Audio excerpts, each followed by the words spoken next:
address to you regarding the burning issue which is going on, that is reservation for women. So I think you can straight on the other side, right side of her, as you all know, Captain Virato, to my left, we have a scout, Manisha Scout. So I would request, ma'am, you can straightaway start with that, if you want to say. Thank you very much. First of all, I would like to start by thanking the media people of Goa. And thank you, ma'am, thank you, sir, for being here and organizing this for us.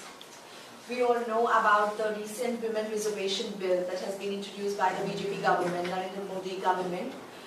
But when it comes to Congress party, I would like to first tell you all about our commitment, which has been for decades, regarding women empowerment and this reservation bill. How this is our brainchild, one, and how many times we have genuinely tried to introduce this bill so that women are represented in those powerful positions on this table of decision making. But today, when Mr. Narendra Modi's government has introduced this bill, there are many obstacles as well. So to begin with the history of Women Reservation Bill, we have given you a copy of our press release. The very first point, Congress introduced this bill in 1989, Reservation for Women. And guess what? It failed only because major, very powerful leaders of BJP rejected it, and we lost this bill by 7 votes. In 1989, 33% reservation that we have today for local women's, local bodies, local government for women, that was defeated by BJP. Like stalwarts like L.K. Advani ji, Atal Bihari Vajpayee ji, Yashwant Singh ji, Ram Jethmalani ji, these were the people who voted against it in 1989 from getting reservation in local government to women. So later, in 1992, we showed our commitment and we brought about 73rd and 74th Amendment Act, because of which today across India there are 15 lakh women, more than 15 lakh women contesting elections, proving their mettle and taking the women empowerment forward and being the voice of the problems of women in local government. But what about assemblies and parliament? That's the question.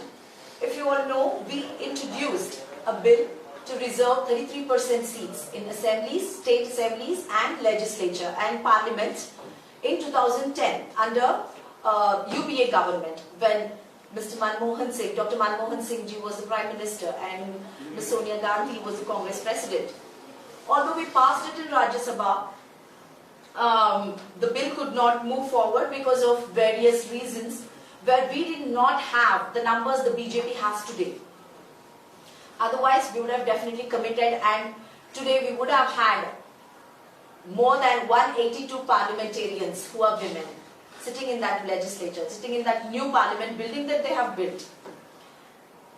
But later, when Mr. Modi won by a very big majority in 2016 itself, our president, Ms. Sonia Gandhi, had proposed and told Mr. Modi that we will unconditionally support you if you bring this 33% reservation bill, which was also put in their manifesto in 2014.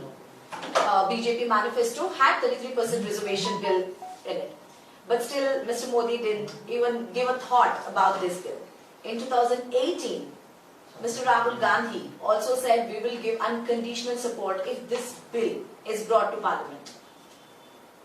In spite of having majority numbers within BJP itself and their partners and Congress giving them unconditional support, today we could have easily, even in 2019, we could have had 182 parliamentarians.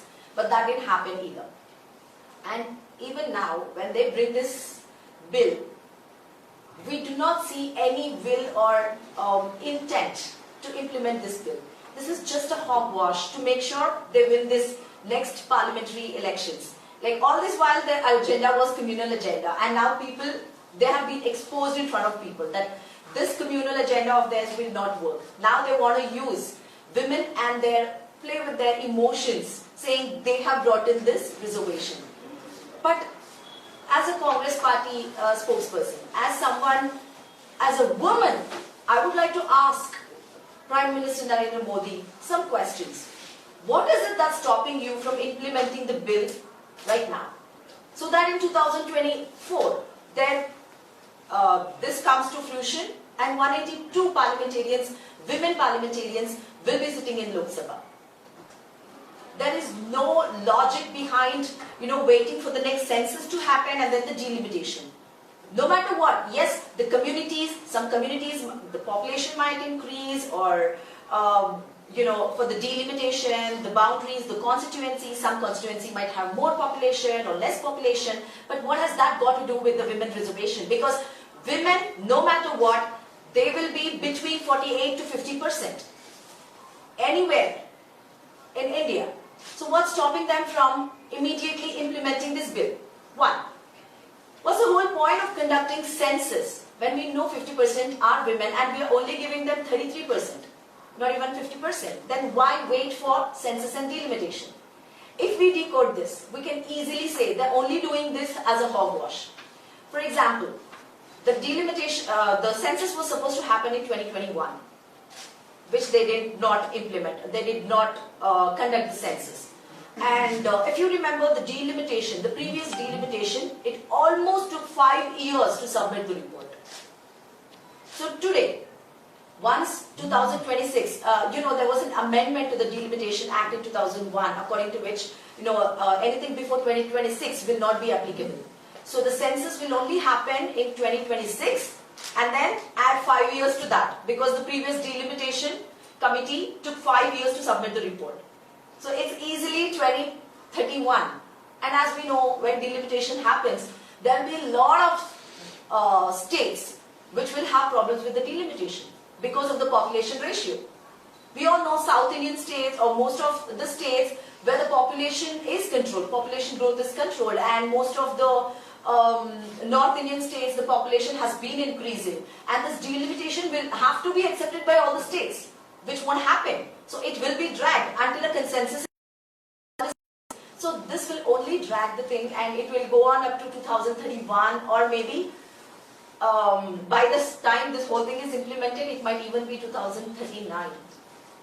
So what's the whole point in bringing this bill today to the parliament and then disappointing women like us who have given so much to the, social service, snatching our opportunity and not representing. We all know it's hardly 14%, 12 to 14% women are represented in parliament or even in state assemblies. This bill could have been a revolutionary step. Mr. Modi had a chance to actually bring in this revolution in India and make his mark. But sadly, he's disappointing the whole country. He's disappointing 50% of its population, because countries that cannot capitalize on one half of its human resource will only undermine its competitive potential. Women need to be on those tables. And one more point is about caste census. The last caste census was done by UPA government, as you all know. Why is Mr. Modi backtracking from that? And why not give women reservation within OBC as well?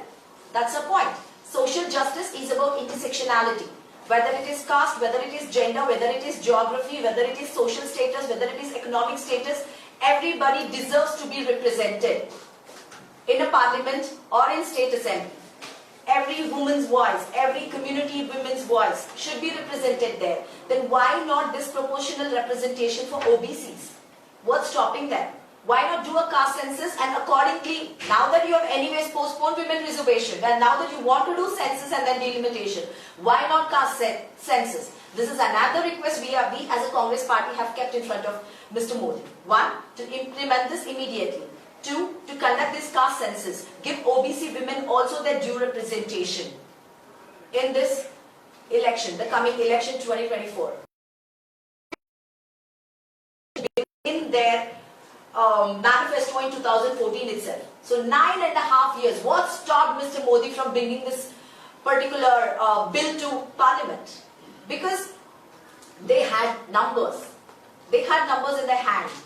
It was just the will which was missing. If he had brought in this bill back then, by now I'm sure there would have been, like I said, 182 women there. Now let's come back to the BJP parliamentarians and their views about this bill.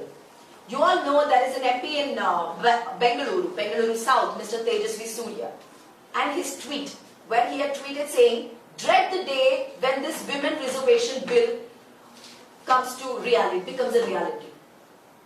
That was his tweet. This is the thinking, this is their mindset, BJP MP's mindset. Even Amit Malviya, they have all deleted their tweets, but I'm sure it's all in their archives, where they're totally against this. So this is in the history of BJP. Back then, LK Advani ji, Vajpayee ji, Yashwant Singh ji, Ram Jethmalani ji, all of them rejected, and even today's young BJP MPs have rejected. And we all know about what happened in Goa under BJP rule. A woman MLA, a female MLA, I do not remember the name, ma'am. Is this Alina? Yes. And she was asked to shut up by the then BJP chief minister. If this is the way BJP MPs and MLAs and even the chief minister treats women, you really think BJP has the will to implement this? No. They just want to use this as an election gimmick. And what recently Mr. Amit Shah, in his parliamentary speech, he says, what if Wayanad becomes a reserved seat for women? So wait until delimitation and census. That's how he tried to mock our leader, Mr. Gandhi. Mr. Gandhi today, Mr. Rahul Gandhi today, after his million people across India, starting from Kanyakumari to Kashmir, today wherever he chooses to stand for elections, I'm sure he will win. And if I honestly believe this is so low to his rank of a home minister to make such a statement, instead of being sensitive towards women's cause and calling the Congress for a discussion on the table, he just wants to mock the opposition leaders. This is their attitude. This is their seriousness about women bill. The country need to see that BJP has no will to implement this bill. They just want the name, just like any other bill. If they can implement 370 abrogation immediately, if they can implement triple talaq immediately, why not this bill? What's stopping them? There are many bills. Look at us. We have also brought in a very revolutionary bills. Take for example local government, where we have reserved a thing for women. We have reservation for women. That came into effect immediately. Think about LPG, liberalization, privatization, globalization. That was such a revolutionary step, such a bold step. And back then, Dr. Manmohan Singh, who was the then finance minister, he had told a statement which said, "Nothing can stop an idea whose time has come."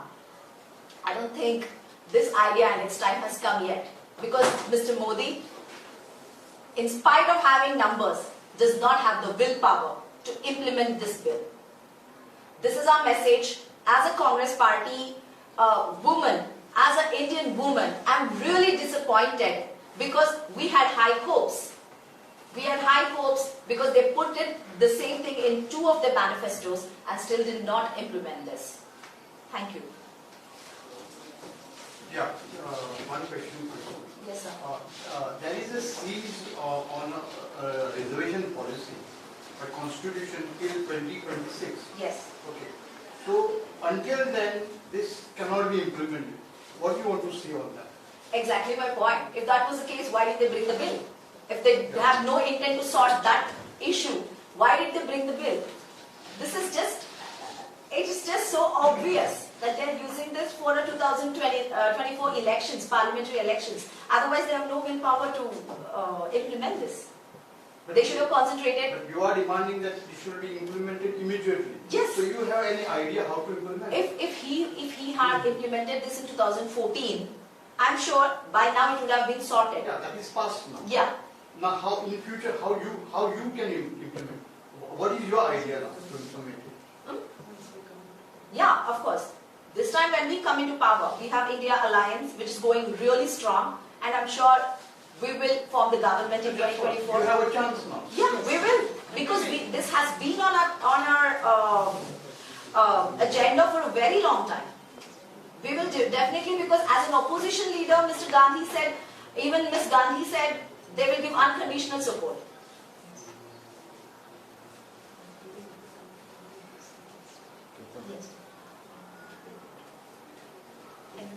See, the entire credit cannot be given to Modi Sarkar because you have to pass the bill in both houses of parliament. And this bill was passed in the Rajya Sabha on 9th March 2010 when Dr. Manmohan Singh was the Prime Minister. They could not take it through the Lok Sabha because of the sheer lack of numbers.